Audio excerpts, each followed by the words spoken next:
Hello, welcome to the Miniature Skater channel. In today's video, I wanted to do something a little bit different. I wanted to talk about why I think fingerboarding is a great hobby to get into in your 20s, 30s, and 40s plus. Now, I wanted to start off in this video by saying for younger people, I already think that fingerboarding is quite popular. You know, when I was younger, I had tech decks. You know, I think fingerboarding for younger people is already quite popular, but I wanted to kind of do this video to talk about why I think it's a really great hobby for people in their 20s, 30s, 40s, and plus. Because, I mean, for me, it's been a really great hobby and something that kind of happened unexpectedly. It all happened from a quick on holiday in Canada. We were in a supermarket and I saw a little wooden performance series tech deck. As a kind of joke, I mentioned to my girlfriend, oh, I used to love playing with tech decks when I was a kid.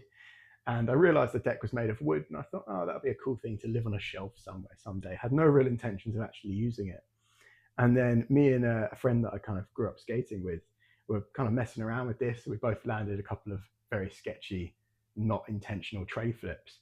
And suddenly I was hooked, and I really wanted to get kick flips down, having watched a few videos online.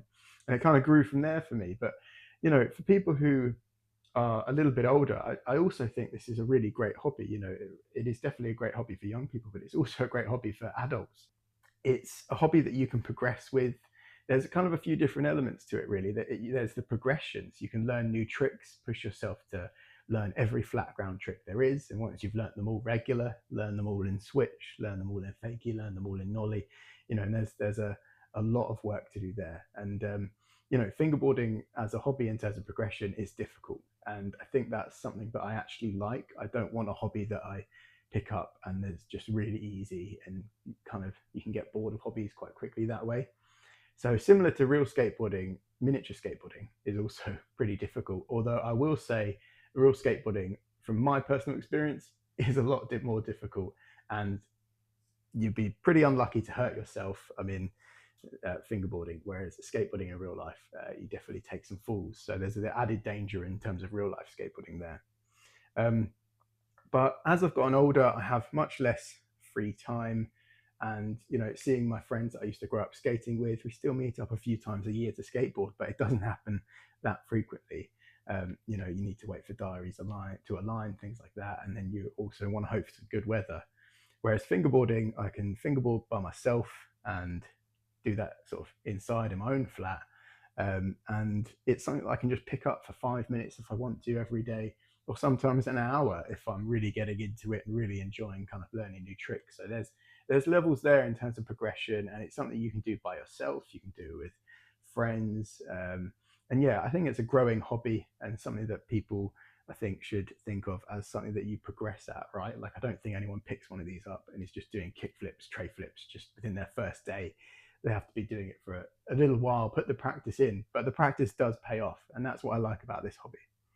You also have the kind of collector side of the hobby. So whether you're into collectibles, cards, things like that, there is also a little bit of a collecting side to this where, you know, there's 5 really great wheel brands, 5 really great deck brands, 5 really great truck brands, and you want to kind of try them all and get a bit of a collection of setups, which I'm definitely starting to get, right? Is a collection of, you know, these professional miniature skateboards, but also the obstacles that you're going to actually skate on. These are kind of collectible in a way. But the one thing for me, and the one thing I kind of would always suggest is just remember this stuff, you know, well, for me it is, whenever I pick this stuff up, I pick it up to be used. You know, I don't mind scratching up a new deck. I don't mind, you know, getting scratches on these obstacles. I pick this all up to be used and enjoyed. And, you know, in your kind of 20s, 30s, and 40s, I think finding new hobbies like this, something that you can be active in, that's like physically in front of you, is so hard to find, right? Like, I was spending a lot of my time watching YouTube. I still do watch YouTube. A lot of our hobbies kind of go digital, right? There's gaming, there's kind of digital stuff, and, you know, I'm not someone who's big into football. I'm not big into cars.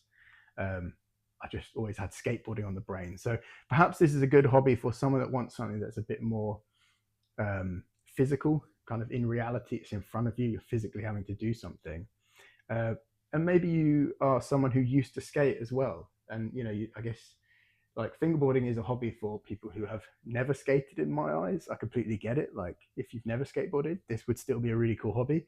But also it's a hobby for people who maybe used to skateboard and gave it up years ago, or maybe still skateboard like me and but don't skateboard as much as they quite like to. And this kind of scratches that itch, if you will. So yeah, and I've really been enjoying it, you know, and I decided to make this YouTube channel just because I thought it would push me to keep progressing and keep moving forward with the hobby, and it has done. And so I'm going to continue to make videos, and I hope that people find them useful and interesting and informative. But yeah, definitely a hobby that's worth picking up in your 20s, 30s, or 40s. I think finding hobbies, another one that I like to do in my free time, and I never find time for it, is rock climbing. I think a lot of hobbies nowadays, you have to buy a lot of kit, you have to drive to the place, you have to pay to have a go at rock climbing. And I'm not putting rock climbing down as a hobby, I think it's great. But there's always that just forms a little barrier, right? It's a little hurdle to get over. Whereas this, you just pick it up and you can do this at home.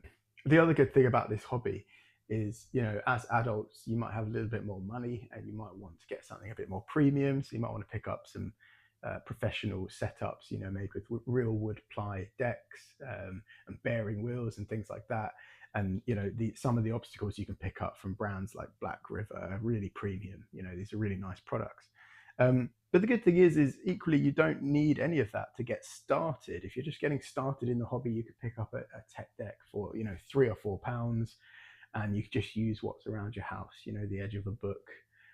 Really, you can just kind of fingerboard anywhere, which kind of leads me on to another point, which is I think it's really good to have a hobby that you can take with you. Like you can pop that in your pocket, no problem. If you're going away, if you're traveling for work and you're thinking, oh, I'm going to be a bit bored in the evening, well, you bring a fingerboard with you and I'm sure you could kill 20 minutes at least, maybe an hour, maybe more. So it's a cool hobby, and it's something that's really personal. It's something that's not a team sport, and it's something that you can get better at and genuinely get real enjoyment out of it. I mean, landing my first fakie kickflip, I can still remember the day I did that, because I never thought it was going to be it was always a kind of thing I was hoping for, and I never thought it would actually happen. I landed it and I went, whoa, okay, what other tricks can I learn? And it is super satisfying to land tricks and learn new tricks in this hobby. And yeah, I just think it's something that definitely worth considering. And I think it's something that people adults who sort of 20 plus are not maybe aware of. It's a really niche hobby. So I just wanted to do this video to bring a bit of attention to it. And yeah, perhaps there's people out there who would really benefit from this as a hobby in their lives and don't even know it exists. So I wanted to make this video. Okay, so what I'll do now is just a quick little edit of a few tricks that I can do on a fingerboard. I'm by no means pro, but yeah, I can just kind of show you where I'm up to with my progression with this hobby. Let me know in the comments down below, are you a kind of seasoned fingerboard hobbyist? If you've been doing this for years, are you kind of brand new to the hobby? Or are you just thinking about getting started? Let us know in the comments down below, and I'll catch you in the next video.